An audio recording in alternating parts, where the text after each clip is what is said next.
श्रीरामचन्द्रं शरणं प्रपद्ये। श्रीरामदूतं शरणं प्रपद्ये। गोस्पदीकृतवारीशं मशकीकृतराक्षसं रामायणमहामालारत्नं वन्दे अनिलात्मजम्। यत्र यत्र रघुनाथकीर्तनं तत्र तत्र प्रथमस्तकाञ्जलिं बाष्पवारि परिपूर्णलोचनं मारुतिं नमत राक्षसान्तकम्। हनुमान जी की बहुत असीम कृपा से ज्येष्ठ के इस पावन महीने में जेठ के पहले बड़े मंगल से दूसरे बड़े मंगल तक हनुमानाष्टक, जिसका हम लोग हमारे आप में से बहुत लोग पाठ करते हैं, बहुतों को कंठाग्र भी है,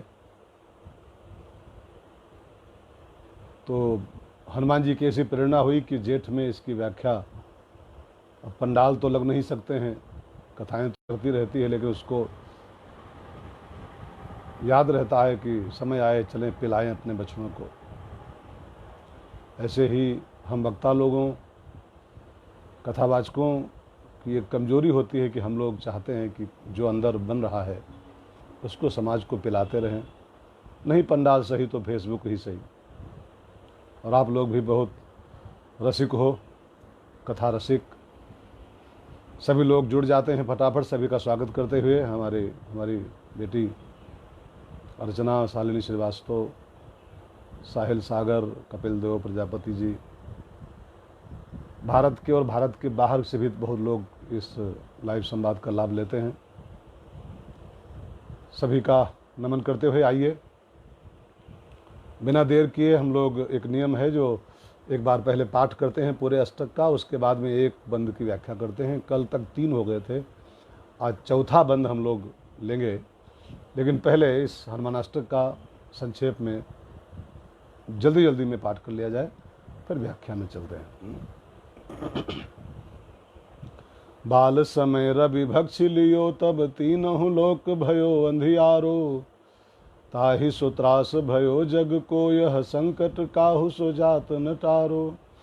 देवन आनि करी बिनती, तब छाण दियो रवि कष्ट निवारो। को नहीं जानत है जग में कपि, संकट मोचन नाम तिहारो। बालिकी त्रास कपीस बसे, गिरिजात महाप्रभु पंथ निहारो। चौकी महामुनि शाप दियो, तब चाहिए कौन विचार विचारो। कह द्विज रूप लिवाय महाप्रभु, सो तुम दास के शोक निवारो। को नहीं जानत है जग में कपि, संकट मोचन नाम तिहारो। अंगद के संग लेन गए, सिय खोज कपीस ये बैन उचारो। जीवत ना बची हो हम सो, जो बिना सुधि लाए यहाँ पगुधारो। हेरि थके तट सिंधु सबे तब लाए, सिया सुधि प्राण उबारो। को नहीं जानत है जग में कपि, संकट मोचन नाम तिहारो। रावण त्रास दई सिय को, सब राक्षस सो कहीं शोक निवारो। ताहि समय हनुमान महाप्रभु जाय, महारजनी चर मारो। चाहत सिय अशोक सो आगि, सुदय प्रभु मुद्रिका शोक निवारो। को नहीं जानत हे जग में कपि, संकट मोचन नाम तिहारो। बान लाग्यो उर लक्ष्मण के, तब प्राण तजे सुत रावण मारो। लय ग्रह वैद्य सुसेन समेत, तबै गिरि द्रोण सुबीर उपारो। आनि सजीवन हाथ दई, तब लक्ष्मण के तुम प्राण उबारो। को नहीं जानत है जग में कपि, संकट मोचन नाम तिहारो। रावण युद्ध अजान कियो, तब नाग की फांस सबे सिर डारो। श्री रघुनाथ समेत सबे दल, मोह भयो यह संकट भारो। आनि खगेश तबे हनुमान, जू बंधन काटी सुत्रास निवारो। को नहीं जानत है जग में कपि, संकट मोचन नाम तिहारो। बंधु समेत जबै अहिरावण, लय रघुनाथ पदाल सिधारो। देवी पूजी भली विधि सो, बलिदेव सबे मिली मंत्र विचारो। जाय सहाय भयो तबहि, अहिरावण सैन्य समेत संहारो। को नहीं जानत है जग में कपि, संकट मोचन नाम तिहारो, काज किए बड़ देवन के तुम देख महावीर महाप्रभु देख विचारो। ये शब्द रोज बिगड़ जाता है। काज किए बड़ देवन के तुम वीर महाप्रभु देख विचारो, कौन सो संकट मोर गरीब को जो तुम सो नहीं जात है टारो। बेगी हरो हनुमान महाप्रभु जो कछु संकट होए हमारो, को नहीं जानत है जग में कपि संकट मोचन नाम तिहारो। लाल देह लालील से अरुधर लाल लंगूर, वज्र देह दानव दलन जय जय जय कपिसूर। इस पूरे स्तोत्र का हम लोग इस समय संवाद कर रहे हैं। कल तक 3 बंदों की व्याख्या हम लोग कर चुके हैं। आज अनुष्ठान का चौथा दिन है और हनुमानाष्टक के चौथे बंद की व्याख्या हम लोग आज गाएंगे। और आप सब बहुत मन से सुन रहे हैं, मैं भी बहुत अंदर से बहुत प्रफुल्लित हूँ। जीवन में पहली बार, और शायद बापू जी को छोड़ दिया जाए तो इस पर बहुत कम लोगों ने व्याख्याएं की हैं। इस बात का घमंड तो नहीं है, इसलिए इस बात का गौरव जरूर अंदर से हो रहा है कि भगवान हनुमान जी ने ऐसी कृपा किया है कि हनुमानाष्टक पर बोलने का मौका 8 दिन तक भगवान ने दिया है। ज़िंदगी में हमारी पहली बार ये घटना घट रही है, इसका बहुत आनंद है। और आइए हम लोग चौथा बंद जो आज सुनना है उसका एक बार स्मरण करते हुए व्याख्या में चलें। रावण त्रास दई सिय को, सब राक्षस सो कहीं शोक निवारो। ताहि समय हनुमान महाप्रभु जाय, महारजनी चर मारो। चाहत सिय अशोक सो आगे, सुदय प्रभु मुद्रिका शोक निवारो। को नहीं जानत है जग में कपि संकट मोचन नाम तिहारो। आज का ये बंद गोस्वामी जी सीधे अशोक वाटिका को के माध्यम से लेके लिखे हैं। आज के इस प्रसंग को सीधे अशोक वाटिका में शुरू किया गया है। अंगद के संग लेन गए, कल समुद्र के तट पर पहुँचे थे, लाए सिया सुध। लेकिन अशोक वाटिका में हनुमान जी जब पहुँचे, वहाँ की घटना इस बंद में वर्णित है। तो आइए चलें अशोक वाटिका की ओर हम लोग भी। कथाओं में कई बार हम लोगों ने बात किया है कि रामायण में 2 वाटिकाओं की चर्चा आती है। एक जनकपुर की पुष्प वाटिका और दूसरी लंका की अशोक वाटिका। एक जनक की वाटिका है, एक रावण की वाटिका है। जनक योगी है, रावण भोगी है। तो एक योगी की वाटिका माने योग वाटिका है और दूसरी भोगी की वाटिका माने भोग वाटिका है। अब दोनों वाटिकाओं में एक फर्क है। योगी की वाटिका में सीता और राम मिले थे, माने भक्ति और भगवान का मिलन हुआ था। लेकिन जब भोग की वाटिका का क्रम आया तो भक्ति और भगवान विलग हो गए, अलग हो गए। इसका मतलब क्या होता है कि योग भगवान के साथ हमारी भक्ति का मिलन कराता है, लेकिन हम जो भोगों की वाटिका में जाते हैं, जो खाओ पियो मौज करो का उद्देश्य बनाते हैं, तो हमारी भक्ति और भगवान का वियोग हो जाता है। तो रावण जानकी जी को उठा के ले गया, अशोक वाटिका में रखा है। और रावण त्रास दई सिय को, सीता का एक अर्थ होता है मित्रों शांति। आप सब जानते हो, जगत गुरु भगवान ने यही परिभाषा दिया था, शांति सीता समानी नीता आत्मा रामो। आत्मा राम है और शांति सीता है। अब रावण अगर शांति पाना चाहता है, शांति को लाया है, तो शांति कौन नहीं पाना चाहता है। अगर सीता शांति है तो अपने अपने अपने दिल से पूछ के देखो सब मित्रों, आप शांति नहीं चाहते हो क्या? शांति मुझे मिले कौन नहीं चाहता है? सीता शांति है। तो रावण भी अगर शांति को पाना चाहता था तो कोई जुर्म नहीं है उसका बड़ा सा ये। लेकिन रावण ने जो शांति पाने का रास्ता पकड़ा, वो रास्ता गलत पकड़ लिया। शांति हर कोई पाना चाहता, लेकिन शांति पाने की एक विधि होती है। उस विधि का उल्लंघन करोगे तो पाना चाहोगे शांति, लेकिन वो शांति भी आपके जीवन में अशांति बन के आ जाएगी। वो सुंदरकांड की चौपाई याद करो, सीता सीत निशा समाई है तो शांति, लेकिन वो बहुत दुखदाई हो गई रावण के लिए, अशांति हो गई।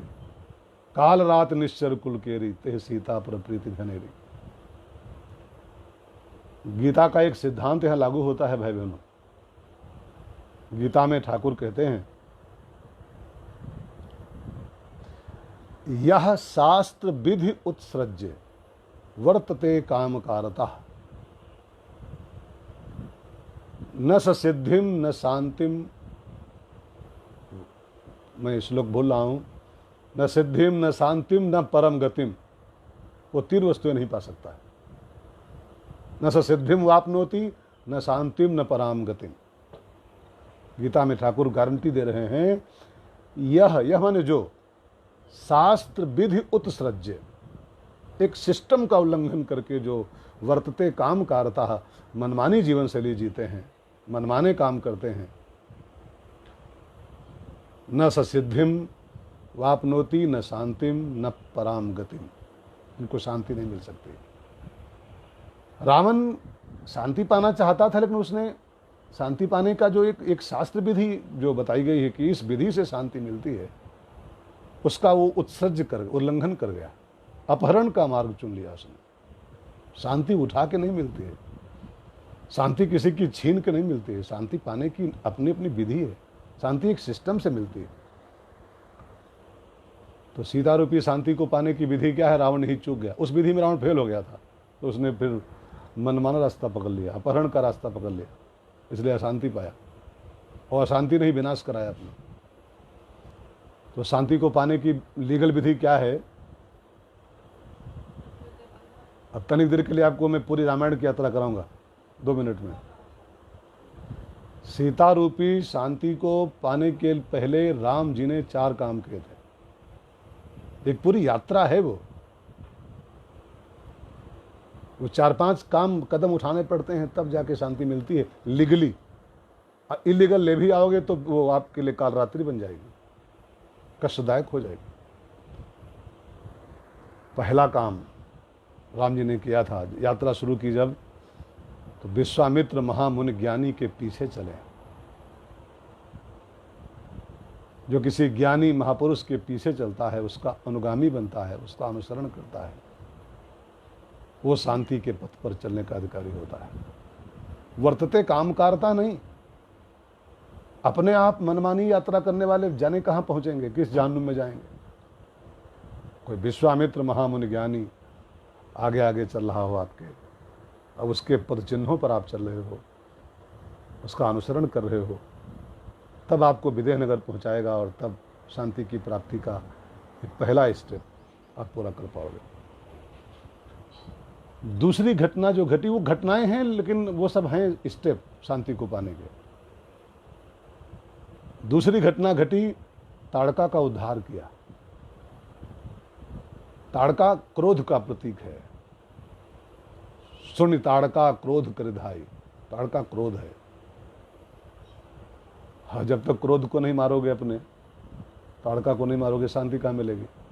हाँ, जिनकी ताड़का जिंदा है वो खुद तो अशांत ही है, उनका पूरा घर है अशांत है, उनका पूरा मोहल्ला अशांत है, जिनकी ताड़का जिंदा है। ताड़का क्रोध का प्रतीक है। इसको एक ही बाण प्राण हर लेना, इसको एक बाण से मारना पड़ता है। क्रोध एक बाण से ही मरता है। एक बाण क्या है? सब में वही एक बैठा हुआ है, सब में रब का दर्शन होने शुरू हो जाए, और जब सब में वासुदेव सर्वम सर्वम खलविदम ब्रह्म, और जब सब में परमात्मा का दर्शन होना शुरू हो जाएगा, तो एक है बाण, एक है बाण का। जैसे कौवा जयंत की एक आंख भगवान ने फोड़ी थी, एक नयन कर तजा भवानी। एक नयन करने का अर्थ भी यही है कि सबको एक आंख से देखो। एक बाण से मारने का अर्थ ही कि सब में एक भाव बना दो, तो आपका जो क्रोध है, जो ताड़का है, वो खत्म हो जाएगी। और जब क्रोध खत्म होगा, तब शांति की ओर आपका दूसरा कदम उठ जाएगा।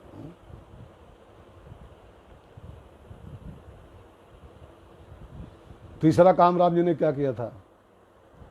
अहिल्या का उद्धार किया था। अभी सीता दूर है, अभी 5वें कदम पर है सीता। अहिल्या माने है, होता है संसार की कामनाओं और वासनाओं में आसक्त होने के कारण जड़ हुई बुद्धि, यह अहिल्या है। भोगासक्त बुद्धि जड़वत हो जाती है। जो संसारिक वासनाओं को अर्पित बुद्धि है वो उस पर पत्थर पड़ जाते हैं। ऐसी बुद्धि को राम से अटैच किया जाए।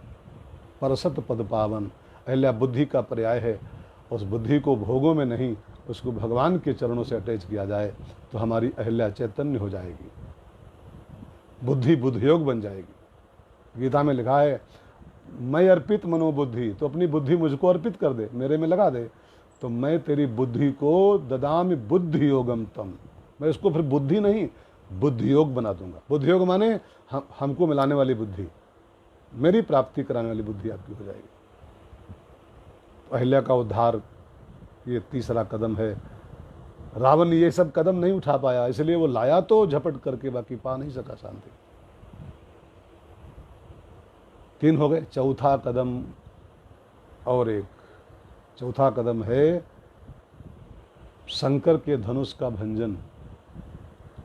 शिव धनुष अहंकार का प्रतीक माना गया है और अहंकार का भंजन किए बिना भी शांति नहीं मिलती है। सकल शोकदायक, अभिमानी आदमी शांति नहीं पा सकता है। बात बात में वो उद्विग्न हो जाता है, बात बात में डिप्रेस्ड हो जाता है।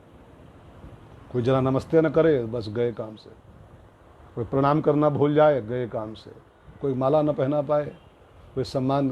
अब दक्ष अहंकारी ही तो था, शिव जी उसको गाली तो नहीं दिए थे, खाली उसके सम्मान में खड़े नहीं हो पाए, दुखी हो गया था। कितना बड़ा प्रपंच फैलाया बाद में।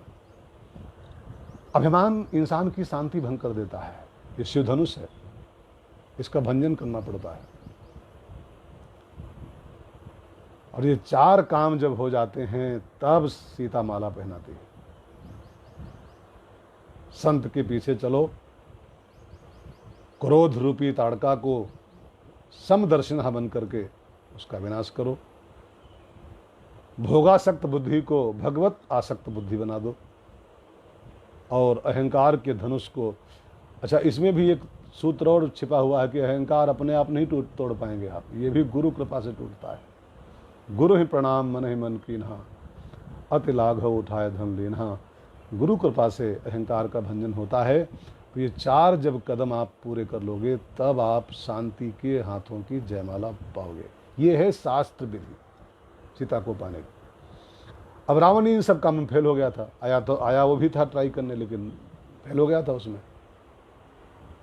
अब जिद्दी तो ही है, बलवान तो ही है, तो नहीं सिस्टम में मिली तो मैं अब घिस्टम में छीन के लाऊंगा। लीगली नहीं ला पाया हूं तो इलीगली लाऊंगा। तो जानकी जी को झपट लाया, और झपट लाया तो क्या हुआ, सीता सीत निशा समाई। लाके अशोक वाटिका में रखा। अब देखिए, मुझे ये कितना कहना पड़ गया आपको, रावण त्रास दई सिय को इसकी पूर्ति करने के लिए। कि रावण जानकी जी को अशोक वाटिका में लाया, अशोक के नीचे रखा, और जानकी जी को अपने पक्ष में लेने के लिए, अपनी बनाने के लिए उसने साम दान भय भेद दिखावा, 4 युक्तियां लगा ली कि सीता हमारी हो जाए, सीता हमें प्राप्त हो जाए। साम माने प्रशंसा होता है, बड़ाई बिनती, ये भी खूब किया। कह रावण सुन सुमुख सयानी, दान माने लालच देना होता है, वो भी खूब दिया कि सोने की लंका तेरे हवाले कर दूंगा, वगैरह वगैरह। मंदोदरी आज सब रानी तो अनुचरी करो। दंड भी, तलवार भी चमकाई, भेद भी डाला, क्या रखा है राम के पास, जंगल में घूम रहा है मेरे साथ, क्या आनंद करोगी। फूट डाल के भी इम्प्रेस करने का प्रयास किया, भेद डालना चाहा। लेकिन जब सीता प्रभावित नहीं हुई, उल्टे तृण धरे ओट कात बेदे ही सुन दसमुख बेद प्रकाशा, फटकारा धर के रावण को। तब अगली लाइन आती है, सब राक्षस शोक ही। रावण ने राक्षसियों को आज्ञा दिया, ऐसे नहीं, मेरा कहा मान नहीं है, तो सीता ही बहुविध त्रास हो जाएगी, इसको त्रास दो इसको। रावण त्रास दई सत्य को। अब तो रावण की आज्ञा पाते ही सीता ही त्रास दिखावें, धरे रूप बहुमंद। राक्षसियाँ भांति भांति के भयानक भयानक रूप बना करके, और मंद माने भयंकर घटिया, घटिया रूप बना करके सब सीते त्रास दिखावें। अब ये सब यहाँ चल रहा था जब ताहि समय हनुमान महाप्रभु जाए। जो भी राक्षसियाँ जानकी जी को त्रास दे रही थी रावण की आज्ञा से, ताहि समय, ठीक उसी समय हनुमान जी जाए महाप्रभु। वहाँ पहुँच गए अशोक वाटिका में जानकी जी के पास। अब देखो ये तो स्तोत्र है, एक इसमें पूरा विस्तार नहीं हो सका, लेकिन अब आपको तो समझना पड़ेगा, समझने के लिए बैठे हैं हम लोग। हनुमान जी सीता जी के पास वो 4 कदम जानकी जी को पाने वाले थे, लेकिन सीता जी के पास हनुमान जी ऐसे नहीं पहुँचे हैं कि सीधे पहुँच गए थे, समुद्र पार किए पहुँच गए। कथा आप सुंदरकांड पढ़े हो, रात भर ढूंढे थे, घर घर में ढूंढे थे, नहीं पाए थे, नहीं पहुँच पाए थे। कैसे पहुँचे? अब ये तो लिख दी बाबा कि जाए पहुँच गए, ताहि समय हनुमान महाप्रभु जाए, लेकिन ऐसे नहीं पहुँचे थे। एक चौपाई पढ़िए, जुगुति विभीषण सकल सुनाई, चले पवन सुत विदा कराई। तब करि सोई रूप गयो पुनितहवा, बन अशोक सी तारा जहाँ। सीता जहाँ रहती थी अशोक वाटिका में, हनुमान जी वह ऐसे नहीं पहुँचे। जुगुत विभीषण सकल सुनाई, विभीषण ने जब युक्ति बताई थी कि सीता के पास ऐसे ऐसे पहुँचोगे, अपनी तरकीब से नहीं, उसकी युक्तियाँ हैं, उस युक्ति से चलोगे तब पहुँचोगे। तो हनुमान जी विभीषण की बताई युक्ति पर चले थे, तब जानकी जी को पाए थे। मैंने कथाओं में कहा है ना कि इसमें एक शब्द लगा है सकल, जुगुत विभीषण। सकल माने एक युक्ति नहीं है, कई युक्तियाँ हैं, कई। सीता को पाने की, शांति को पाने की, भक्ति को पाने की कई युक्तियाँ हैं। और जब इन युक्तियों पर हम अमल करेंगे तब हम सीता के पास पहुँचेंगे। तो भक्ति रूपी सीता को, शांति रूपी सीता को पाने की युक्ति क्या बताई होगी विभीषण ने?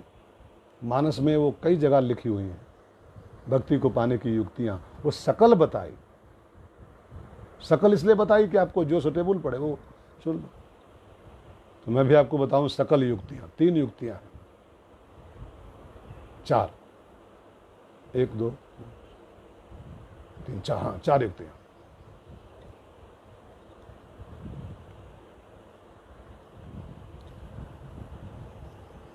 हमको भी कल एक फ़ोन आया था कि आप बहुत दुबले हो गए हो महाराज जी। आप लोगों को लगता है हम दुबले हैं? कुछ लग रहा? नहीं लग रहा। खाते पीते घर के हैं यार।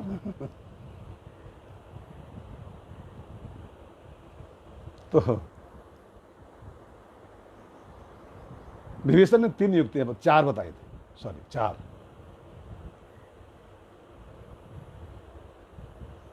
अर्चना बोल रही नहीं दुबले नहीं, फिट है।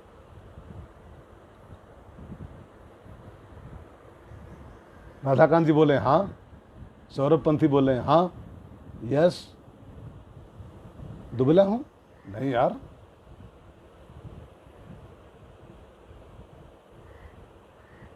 चलो जैसे हैं, वो तो भगवान का प्रेम मोटा होता रहे, शरीर का क्या है यार। तो दुबला देह दिनों दिन दुबर होई, लेकिन नित नव प्रेम। भगवान का प्रेम बढ़े देह का, ये तो मिट्टी मिलना है, और नहीं तो कर। जय जय सिया राम। विषयांतर हो गया, सॉरी।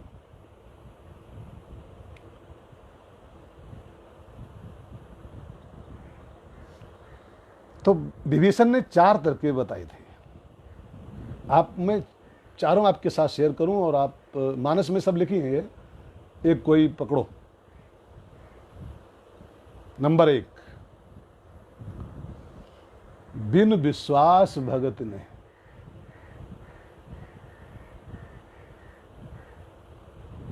पहली युक्ति है बिन विश्वास भगत नहीं।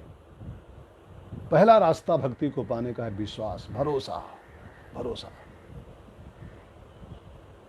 तुलसी भरोसे राम के, एक भरोसो एक बल एक आस विश्वास। मम भरोस, मम भरोस।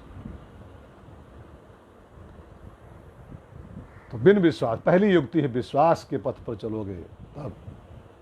रामायण में एक चौपाई है, जाने बिन न होय प्रतीति, बिन प्रतीत होय नहीं प्रीति। बिना प्रतीत के प्रीति नहीं हो सकती। प्रतीत माने विश्वास और प्रीति माने भक्ति। बिन प्रतीत होय नहीं प्रीति। कई लोग लिख रहे हैं कि गुरुजी आप बहुत स्मार्ट लग रहे हैं, नजर मार रहे हो का यार? हम जैसे भी हैं आपके हैं दोस्त।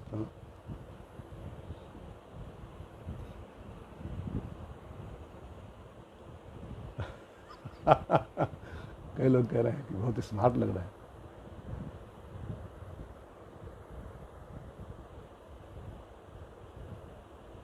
चलो आपके मुंह में घी शक्कर।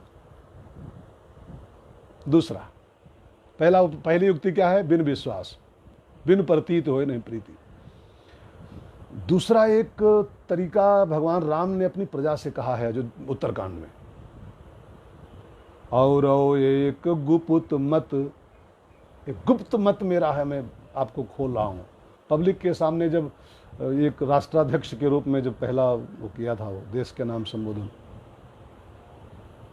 तो उसमें एक दोहा बाबा राम जी ने कहा है, और एक गुप्त मत सब ही कहूँ कर जोरी, और शंकर भजन बिना नर भगति न पावै मोरी। बिना शंकर भजन के, शंकर भजन करोगे तब मेरी भक्ति पाओगे। अबे बहुत गूढ़ सब्जेक्ट हो जा रहे हैं सब। शंकर भजन माने नमः शिवाय करना, ओम नमः शिवाय, ओम नमः, ये भी करना चाहिए, शंकर भजन है, शंकर जी की उपासना है, ये शंकर जी का मंत्र जाप है, अच्छा करना चाहिए। लेकिन शंकर भजन बिना नर भगत न पावे मोर, बिना शंकर को भजे मेरी भक्ति नहीं पाओगे। तो शंकर भजन क्या है? मैं आपसे कुछ कहूं, आप ध्यान देके सुनिएगा। शंकर भजन का अर्थ मैंने अभी एक संत के द्वारा सुना था। एक संत में जब बोलूं ना, तो आप जानते हो मैं किस संत का नाम लेना चाहता हूं। सब जानते हो, मेरे तो आधार। तो हमारे वही आधार संत कह रहे थे कि शंकर भजन माने शंकर जी के 4 अनुभव हैं। पूरी मानस में उन्होंने अपने अंदर के 4 अनुभव बताए, अंदर से।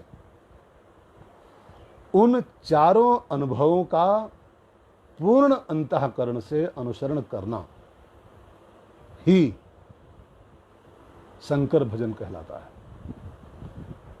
शंकर जी ने जिन 4 सत्य को अपने अनुभव में उतारा है, उसको उन्होंने बोला है कि ये मेरा अनुभव है, सुनी सुनाई बात नहीं है, मैंने अनुभव करके मैंने जानता हूं मैं इस बात को। उन 4 सिद्धांतों का जो ठीक से फॉलो करता है वो शंकर भजन कर रहा है।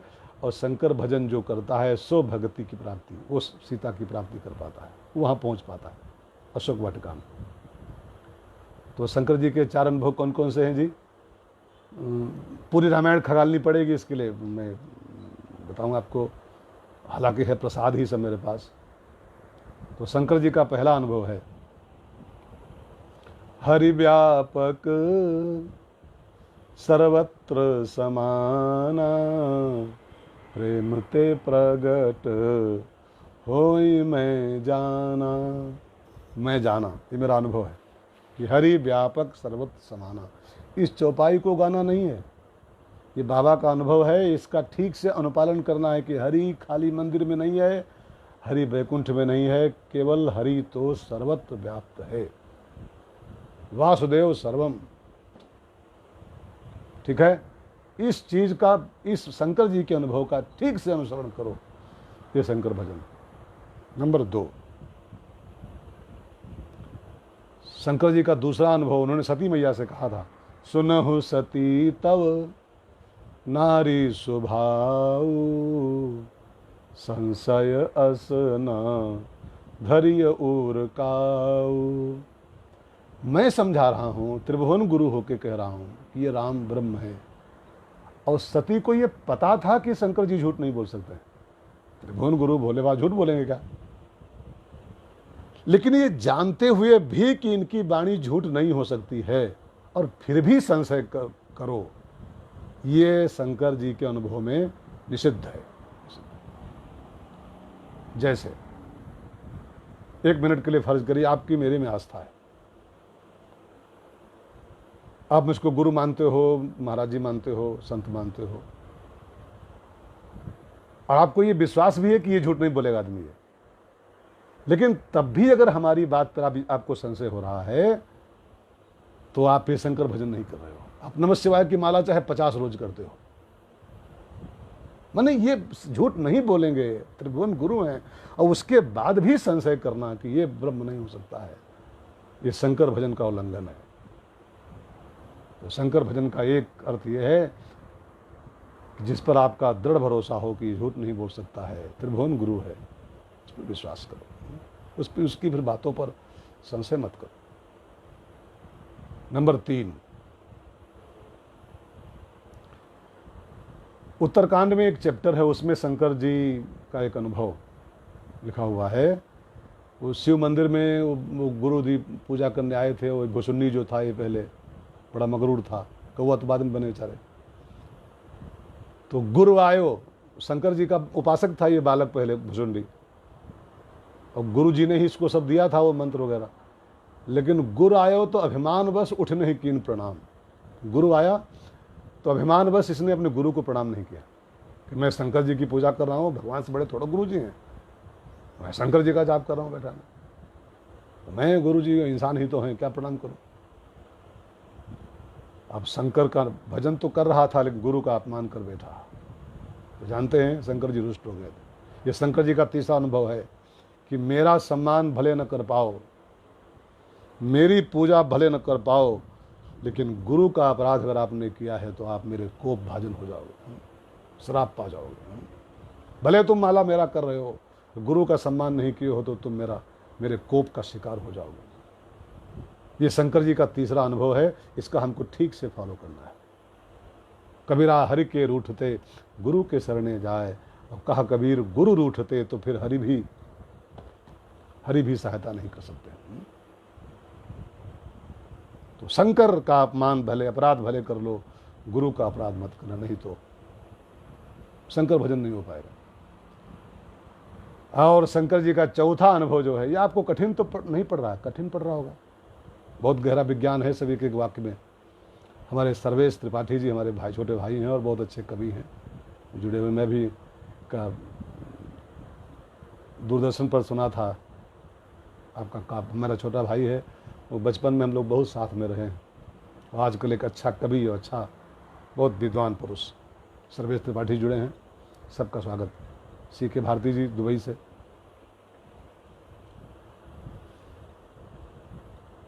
कहाँ था मैं,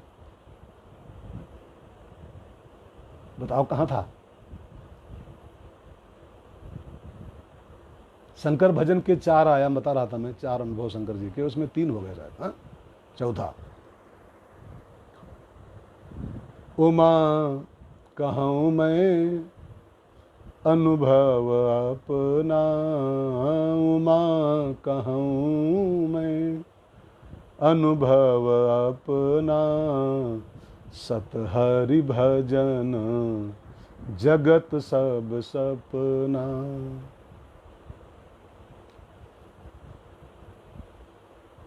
ये शंकर जी का चौथा अनुभव है रामायण के अनुसार। भवानी जी मैं अपना अनुभव कहता हूँ कि सत हरि भजन, सत माने नित्य अविनाशी, अगर कोई तत्व दुनिया में है तो खाली हरि भजन है, और बाकी सब मिथ्या है, सब अनित्य है, सब नश्वर है। सत हरि भजन, और मरने के बाद भी जो साथ जाता है वो केवल हरि भजन। तो बाबा के 4 अनुभव, और इन चारों अनुभवों का पूर्ण अंतःकरण से, शुद्ध अंतःकरण से अक्षर साह अनुसरण कर लेना, ये वास्तव में शंकर भजन कहलाता है। और राम जी कहते हैं कि औरव एक गुपुत मत सबह कहूँ कर जोर, शंकर भजन बिना नर भगति न पावे। सीता जहाँ बैठी है वहाँ तक वही पहुँचेगा। ताहि समय हनुमान महाप्रभु जाए, शंकर भजन करना पड़ता है। और तीसरी युक्ति बताई थी विभीषण ने, तीसरी युक्ति रघुपति कृपा भगति पाई।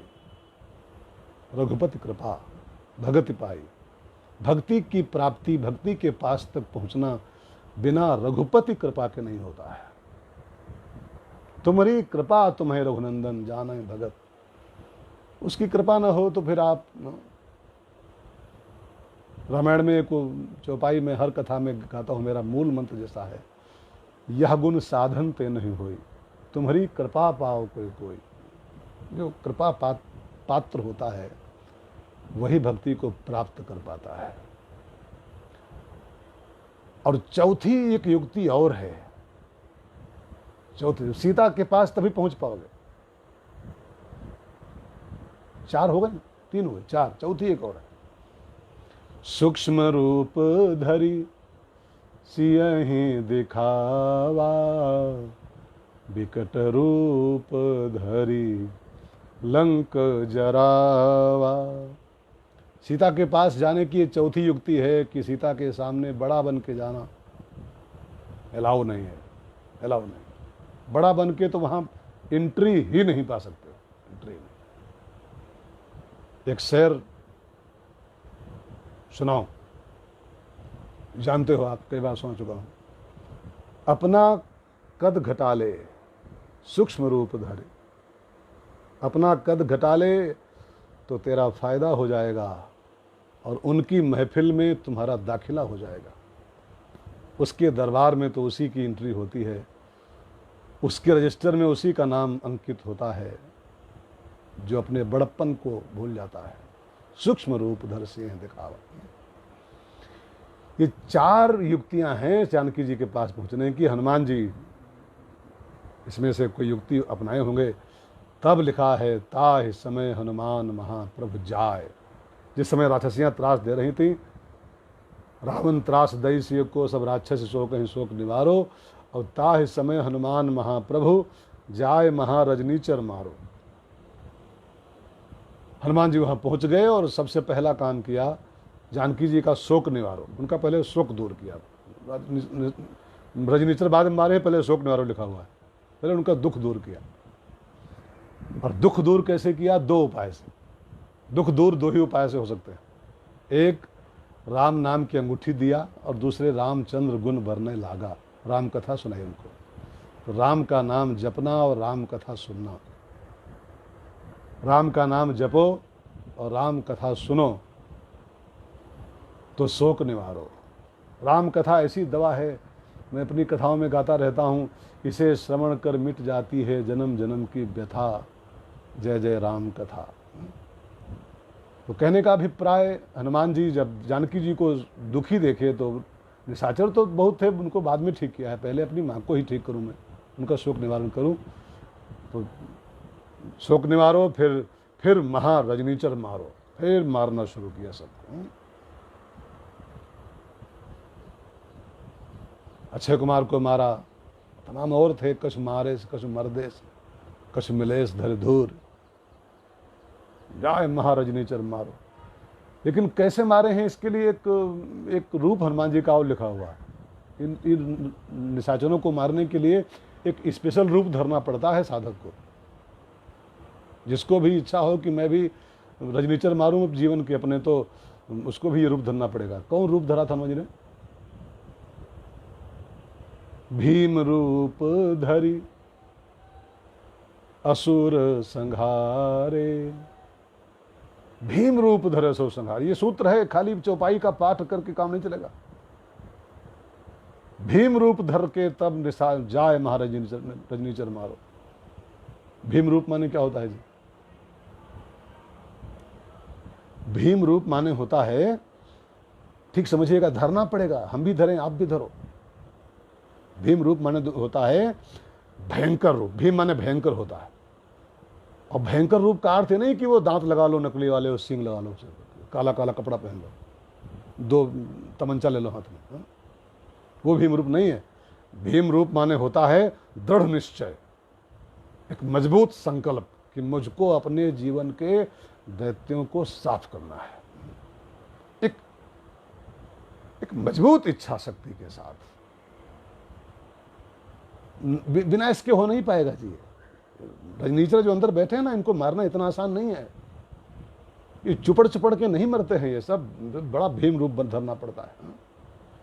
अंदर हजारों हजार निशाचर बैठे हुए हैं, हजारों बुराइयां अंदर टिकी पड़ी हैं।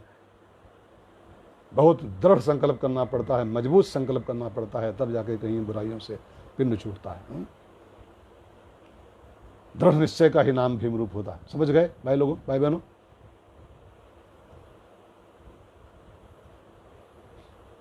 मैं बहुत चाय पीता था पहले, मजबूत संकल्प किया अब चाय नहीं पीना है। 3 महीने हो गए, लगभग 3 महीने पूरे हो गए, चाय कुछ हुआ नहीं। हाँ, अब इसको मैं बड़ाई नहीं कर रहा हूँ। अब कई लोग सुनते होंगे चाय इसको क्या बता रहे हो टीवी पर। बता रहा इसलिए हूँ कि मैं दिन भर में 8-10 कप चाय पीने वाला आदमी, जिद कर करके 3 महीने से चाय कुछ हुआ नहीं।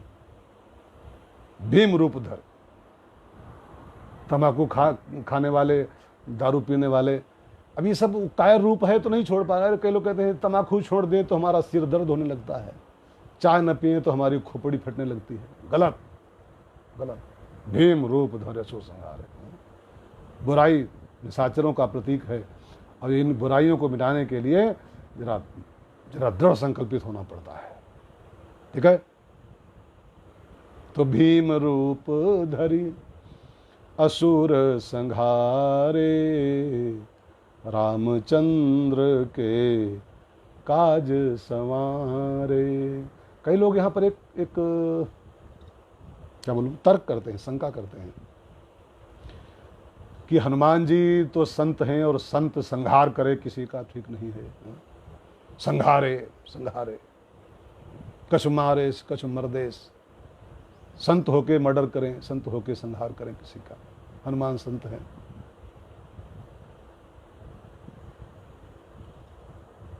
तो इसमें इस शंका का समाधान कैसे किया जाए? हनुमान संत है, इसमें नो डाउट, और संत संहार करे ये भी एक प्रश्न है। असुर संहारे, रजनीचर मारे, संत और संहार, संत और हिंसा। तो भाई बहनों, मैं आपसे कहूं, संत हों चाहे महंत हों, लेकिन शास्त्रों में आज्ञा है, भागवत में लिखा है आतताई बधार हड़ा। निशाचरों को तो उनकी आरती नहीं उतारनी चाहिए। अब कोई आतंकवादी घुसपैठ कर रहा हो इंडिया में, और वो सीमा पर पकड़ा जाए और पकड़ के उसकी धूपबत्ती की जाएगी क्या? उस आतंकवादी को वहाँ बॉर्डर पकड़े और फिर उसकी आरती उतारी जाए यहाँ पर क्या? उसके तो इतने छेद करने चाहिए कि वो कंफ्यूज हो जाए कि कहाँ से सांस लें। वहाँ उसकी आरती नहीं हो सकती, उसको तो ठोकना ही पड़ेगा। ये मजाक नहीं है जी। भगवान भी जब इस संसार में आते हैं तो वो भी ठोकने में रियायत नहीं करते हैं। साफ साफ उनके संकल्प पढ़िए आप, परित्राणाय साधूनाम और विनाशाय च दुष्कृताम। हनुमान जी तो संत ही हैं, राम तो भगवंत हैं। अब भगवंत भी ये सिद्धांत दे रहे हैं कि दुष्टों का विनाश ही करना पड़ेगा, विनाश ही करना पड़ेगा। हाँ? आतंकवादियों की ठुकाई ही करनी पड़ेगी। तो मेरे कहने का भाव, वो संतों को नहीं मारे हैं। आप पढ़िए क्या लिखा है, महारजनीचर मारे। हाँ? ताहि समय हनुमान महाप्रभु, जाय महारजनीचर मारो। दुष्टता का तो संहार ही होना चाहिए। हाँ? बुराइयों का तो संहार ही होना चाहिए। इसमें कौन रियायत, इसमें कौन हिंसा? हिंसा नहीं है ये। मैंने अपनी कथाओं में 1-2 बार एक बात कही है, महाभारत का एक मंत्र है, उसको लोग अधूरा पढ़ के और पूरा मान लेते हैं। अहिंसा परमो धर्मः, धर्म हिंसा तथैव चा। अगर अहिंसा परम धर्म है तो धर्म की रक्षा के में, धर्म के बाधक तत्वों का विनाश करने में हिंसा भी करना धर्म होता है। खाली अहिंसा धर्म नहीं है, हिंसा भी धर्म है। मोदी जी कितने साल हिमालय में रहे, मठों में रहे, सन्यासी के रूप में रहे, और खुलेआम बोलते हैं घुस के मारूंगा, घुस के मारूंगा। घर में घुस के, लाख कोई सन्यासी हो, हनुमान लाख संत हैं, लेकिन अब वो सज्जन को नहीं मारे हैं। जहां महाराज नीचर मारो, ये भी तो देखना पड़ेगा ना। आतताई बधारहणा, आतताई का कि उसके साथ रियायत नहीं, बधारहणा। तो ताहि समय हनुमान महाप्रभु जाय, महाराज नीचर मारो। अब मैं बस कुछ और बातें अंत में करते हुए, कुछ कीमती बातें हैं, एक दो बातें ध्यान से सुनिए। जब सीता जी के पास हनुमान जी पहुंच गए, फल खा लिए, राक्षसों का वध कर दिया, तो सीता जी को पाने के बाद हनुमान जी 3 काम किए थे। 3 काम। सीता भक्ति है और भक्ति की प्राप्ति के बाद 3 काम प्रत्येक भक्त को करने चाहिए, तब उसकी भक्ति की प्राप्ति की सार्थकता है। मैं कई बार कह चुका हूं, अब विषय है तो एक बार फिर उसको उसमें जोड़ दूं मैं। नंबर 1, जानकी जी को पाने के बाद अशोक वाटिका का उजाड़ किया है। रावण की बगिया उजाड़ दी हो गई। रावण मोह का प्रतीक है और भक्ति की प्राप्ति के बाद मोह की वाटिका उजड़नी चाहिए। मोह माने क्या होता है? मोह माने अज्ञानतावश इस संसार को, इस समाज को, इस परिवार को, घर को, शरीर को, धन को अज्ञानतावश अपना मानना, इसको मोह कहते हैं। भक्ति करने के बाद भी अगर ये अज्ञानता बरकरार रही, भक्ति का बेटा ज्ञान है भाई बहन, भक्ति का पुत्र है ज्ञान। और ज्ञान माने यहाँ मेरा कुछ नहीं है, ये संसार मेरा नहीं है, मैं भगवान का हूँ, भगवान मेरे हैं, इसको ज्ञान कहा जाता है। भक्ति आई, उसका बेटा नहीं आया तो फिर क्या? तो भक्ति के बाद मोह की वाटिका जो हमने अज्ञानतावश मान रखा है कि ये सब मेरा है, ये तोड़ देना चाहिए। सब भगवान का है, मैं भगवान का हूँ। सब भगवान का, मैं भगवान का, भगवान मेरे। अशोक वाटिका का उजाड़ करो। दूसरी बात, महाराज नीचर मारो, राक्षसों का वध करना है। राक्षस माने दुर्गुण होता है, विकार होता है, बुराई होता है, इनको मारना चाहिए। खलबन पावक बन करके, खलबन पावक जो अपने भीतर खल बैठे हुए हैं, इन खलों के बन को भस्म करने के लिए पावक बनना पड़ता है भक्ति को पाने के बाद। लंका सब जारी। और तीसरा काम लंका जलाना, लंका दहन करना। तो भक्ति की प्राप्ति के बाद लंका भी जलनी चाहिए। लंका माने हमारी दुष्प्रवृत्तियां जो हैं, हमारी कुछ गलत जीवन शैलियां, उस लंका का दहन कर दिया जाए। भक्ति के बाद ये 3 काम होने चाहिए। आप अपने घरों में देखते हो, अपने जीवन में कोई भी धार्मिक काम होता है तो हमारे यहाँ उसके काम के अंत में एक हवन होता है। सत्यनारायण कथा हो, कोई भी राम कथा हो, भागवत हो, तो लास्ट में पंडित जी कहते हैं भले भले 1 किलो आधा किलो है सही, लेकिन थोड़ा हवन करो। ये किसी भी धार्मिक काम भक्ति के बाद में हवन होना चाहिए। इसका मतलब क्या है? हवन होना मतलब लंका दहन। हवन होना मतलब होता है कि हमारे जीवन में जो कुछ अतत्व कुतत्व पड़े हैं, कुछ काला पीला पड़ा हुआ है ना, उस काले पीले उस सब सामान को इकट्ठा करके, और जो धार्मिक काम कोई करो, भक्ति वाला काम कोई करो, तो थोड़ा लास्ट में हवन करके जो अपना काला पीला तत्व है उसको थोड़ा थोड़ा स्वाहा करते रहो। एक एक करके भी अगर स्वाहा करना शुरू कर दोगे तो आज नहीं तो कल, कल नहीं तो परसों, कल नहीं तो परसों करो सद देते ही साधु समाना, साधु के समान हो जाओगे, संत हो जाओगे। बुराई मिट जाए यही तो साधुता है, और क्या? आचरण ठीक हो जाए वही तो साधुता है। संत किसी वेश का नाम नहीं होता है, साधु चरित्र होता है। चरित्र, चरित्र के दोष दूर कर दिए जाएं तो साधु हो गए। आप पैंट पहनते रहो तो क्या फर्क पड़ता है? तो ये 3 काम भक्ति की प्राप्ति के बाद होने चाहिए। चाहत सीय अशोक सो आग, सो दय प्रभु मुद्रिका शोक निवारो। सीता मैया इतना दुखी थी वहाँ पर अशोक वाटिका में, जलना चाहती थी बेचारी वो। अशोक से अंगार मांग रही थी, चंद्रमा से आग मांग रही थी, तारों से आग मांग रही थी। हनुमान जी ने दय प्रभु मुद्रिका और राम नाम की अंगूठी दे करके और राम कथा सुना करके उनको जलने से बचा लिया। वो जलना चाहती थी, मरना चाहती थी, लेकिन राम कथा और राम नाम 2 चीज़ों ने जानकी जी को जलते जलते बचा लिया। मैं अपनी कथाओं में एक बात कहता हूँ कई बार, रामायण में दो माताएं, सती और सीता। सती को शंकर जी जलने से बचाना चाहते थे, लेकिन वो बचाते बचाते जल गई। और सीता जी रामायण में जलना चाहती थी, लेकिन वो जलते जलते बच गई। क्यों? इसके पीछे बस एक ही कारण है। सती मैया ने राम कथा नहीं सुनी, कथा नहीं सुनी, भगवान की कथा नहीं सुनी, तो बचते बचते शंकर जी बचाने का प्रयास करते रहे, बचते बचते भस्म हो गए। और सीता बिल्कुल जलना चाहती थी, लेकिन कथा सुन लिया उसने, राम कथा लागी सुने श्रवण मन लाई। जो कथा सुन लेता है वो जलते जलते जलते जलते भी बच जाता है। तो चाहत सी अशोक सो आग, जलने के लिए सुदय प्रभु मुद्रिका, वो राम नाम की अंगूठी और रामचंद्र गुण भरने लागा के द्वारा हनुमान जी ने उनको बचा लिया है, शोक निवारो। और गोस्वामी जी अंत में, इस बंद के अंत में कहते हैं, को नहीं जानत है जग में कपि, संकट मोचन नाम तिहारो।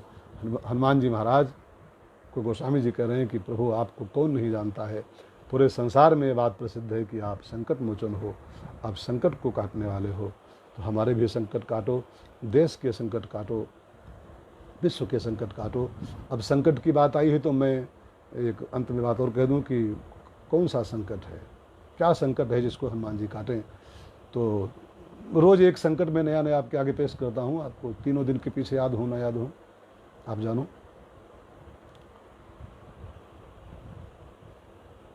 कई लोगों की बड़ी जिज्ञासा, बड़ी डिमांड आ रही है कि एक भजन हो जाए तो बड़ी कृपा होती। अमोल श्याम जी कह रहे हैं, पांडे जी, अब भजन में कैसे गाऊं यार, एक तो बुढ़ापा आ गया है, दूसरे बिना साज के कैसे गाऊं, सुर नहीं सजता है।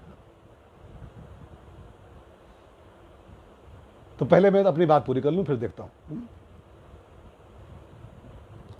को नहीं जानत है जग में कपि, संकट मोचन नाम तिहारो। हे बाबा, आप संकट मोचन हो, संकट काटो। तो संकट कौन कौन हो सकते हैं? तो रामायण में एक चौपाई है, 3 संकटों की बात उसमें आती है। पहला संकट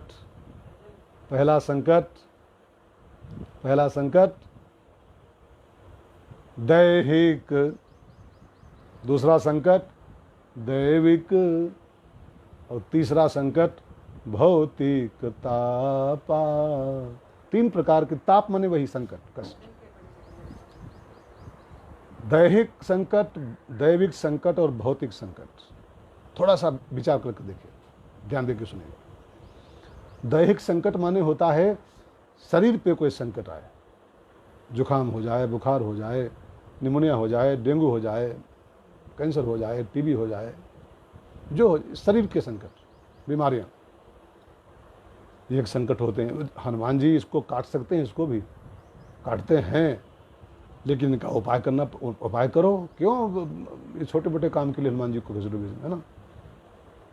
एक बाबा था ना, वो बड़ा महात्मा, वो उसको बुखार था तो गोली खा रहा था, वो पैरासीटामॉल। तो उसके किसी शिष्य ने सवाल किया, गुरुजी इतने बड़े महात्मा हो, सिद्ध पुरुष हो, बुखार के लिए गोली खा रहे हो, अरे भगवान से कहो ठीक कर दें, हाँ ये गोली पोली क्यों खा रहे हो? तो उस बाबा ने बड़ा बढ़िया उत्तर दिया कि जो काम 50 पैसे की गोली से बन जाने वाला हो, उस इतने 50 पैसे के छोटे से काम के लिए भगवान को बीच में कहा लाया जाए। हालांकि हनुमान जी दैहिक संकट भी काटते हैं, ऐसा नहीं काटते हैं, काटते हैं। बहुत लोगों के रोग दूर हुए हैं हनुमान जी की उपासना से। गोस्वामी जी एक किताब लिखे, हनुमान बाहु, उनकी बाहु में वात पीड़ा, जिसको आजकल वो सर्वाइकल क्या बोलते हैं वो हो गया था, नाम चेंज हो गया है, पहले वात रोग था। वो वात रोग अब भी है, वो इंग्लिश में बदल गया खाली, सर्वाइकल स्पॉन क्या होता है आई डोंट नो। तो उनको बाहु पीड़ा हुई थी, तो हनुमान जी की उपासना के कोई दवा नहीं खाए थे, हनुमान जी ठीक किए थे, उनको ठीक किए थे। लेकिन मैं कहूं कि हनुमान जी को छोटे मोटे काम में मत लाया जाए, दवा करो, इलाज कराओ इसका, दैहिक संकट का। हनुमान जी का भजन करो, वो काटेंगे, लेकिन इलाज भी करो। और हमको शुगर है, हनुमान जी की भक्ति हम करें, कोई हनुमान जी शुगर ठीक करें, गलत बात। गोली बनी है, जब 50-60 रुपया 100 रुपया महीने में काम चल रहा है, तो फिर हनुमान जी को ऐसे भजो, उसमें शुगर का उनसे क्या लेना देना। हाँ, मिठाई हम खाएं तो गोली खाना पड़ेगा, रसगुल्ला हम चापे हैं तो गोली हनुमान जी खाएंगे क्या। तो पहला संकट है दैहिक संकट। दूसरा संकट है दैविक। दैविक संकट मीन्स आंधी आ गया, तूफान आ गया। कई और देवताओं के संकट आते हैं, वो बुखार में वो दैविक संकट होता है। वो चक माता और कोनी माता होती हैं, ये सब संकट आते हैं। इनकी पूजा पाठ कराओ, अनुष्ठान कराओ, ठीक हो जाते हैं, हनुमान जी की कृपा हो जाएगी। तीसरा होता है भौतिक संकट। भौतिक संकट माने बाढ़ आ गई बहुत प्रबल, भूकंप आ गया, कोई महामारी जैसे आजकल चल रही है, भौतिक संकट है। पूरे विश्व की अर्थव्यवस्था सब चौपट हुई जा रही। तो दैहिक, दैविक, भौतिक, तापा, ये 3 प्रकार के संकट लिखे हैं शास्त्रों में। और हनुमान जी संकट मोचन हैं। गोस्वामी जी कहते हैं, को नहीं जानत है जग में कपि, संकट मोचन नाम तिहारो। तो ये आज का चौथा बंद यहीं पर समाप्त हुआ। और हम लोग कल जो 5वां बंद है, वो बाण लगे उर लक्ष्मण के तब, प्राण तजे सुत रावण मारो, लह ग्राह वैद सुसेन सन। बहुत प्यारा बंद कल का रहेगा। लक्ष्मण जी की शक्ति वाली कथा इसमें आएगी और इसके भीतर के छिपे हुए तमाम सिद्धांत आपके साथ इस बंद में जो है उसको शेयर किया जाएगा। समय आपको याद रहेगा, ठीक 5 बजे से और 5:45। आज कुछ ज़्यादा हो गया, कुछ विषय लंबा खिंच गया। तो एक भजन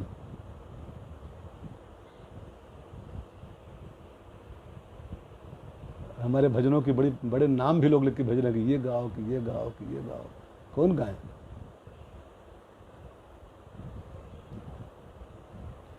अब तू चाहे आंख दिखाए और चाहे रूठ भले ही जाए, लेकिन जब तक आप सब मेरे संग नहीं गाएंगे तब तक मैं भी नहीं गाऊंगा। मेरे साथ गाओ सब लोग। तेरे हवाले मेरी गाड़ी, तू जाने तेरो काम जाने। तेरे हवाले मेरी गाड़ी, तू जाने तेरो काम जाने। तू जाने तेरो काम जाने, तू जाने तेरो काम जाने। तू जाने तेरो काम जाने, तू जाने तेरो काम जाने। तेरे हवाले मेरी गाड़ी, तू जाने तेरो काम जाने। तेरे हवाले मेरी गाड़ी, तू जाने तेरो काम जाने। सौंप दिया सब भार तुम्हीं पर, जीत तुम्हीं पर, हार तुम्हीं पर। आया हूँ शरण तुम्हारी, तू जाने तेरो काम जाने। आया हूँ शरण तुम्हारी, तू जाने तेरो काम जाने। तेरे हवाले मेरी गाड़ी, तू जाने तेरो काम जाने। एक भरोसा, एक ही आशा, एक ही चरणों में अभिलाषा। रखना लाज हमारी, तू जाने तेरो काम जाने। और एक इसकी लाइन बड़ी मुझे बहुत आनंद आता है। जब से तेरी शरण में आया, एक अनोखा आनंद पाया। एक अनोखा आनंद पाया, मिट गई चिंता सारी। तू जाने तेरो काम जाने। तेरे हवाले मेरी गाड़ी, तू जाने तेरो काम जाने। आज कुछ ज़्यादा हो गया, 1 घंटा पूरा हो गया आज। Sorry for late. वैसे मैं आधा घंटा पौन घंटे में ही बात पूरी करना चाहता हूँ, लेकिन चलो आज कुछ लंबा हो गया। सॉरी, बार बार सॉरी। और कल मिलेंगे ठीक 5 बजे से और 5:30 पौने 6 बजे तक के लिए। तब तक के लिए सावधानी के साथ रहें, बहुत बच के रहें। बच के रहना रे बाबा, बच के रहना, क्योंकि बाहर बहुत खतरनाक वायरस फैला हुआ है। किसी के संपर्क में आने से बहुत बचिए। 2 गज की दूरी मेंटेन रखिए हर हाल में। और बिना आवश्यक काम के बाहर जाना ही बंद कर दो। अभी भूल जाओ कि बाहर दुनिया कुछ है। हाँ, बहुत आवश्यक हो तभी निकलो। और जब तक ये चल रहा है, इसको अभी मोदी सरकार ने कहा था कि इसके साथ जीना है, बहुत दिन जीना पड़ेगा अभी, कुछ दिन और कम से कम। इसके साथ जियो, सावधान होकर जियो। जय सिया राम, जय जय सिया राम। जोर से बोलो, जय जय सिया राम।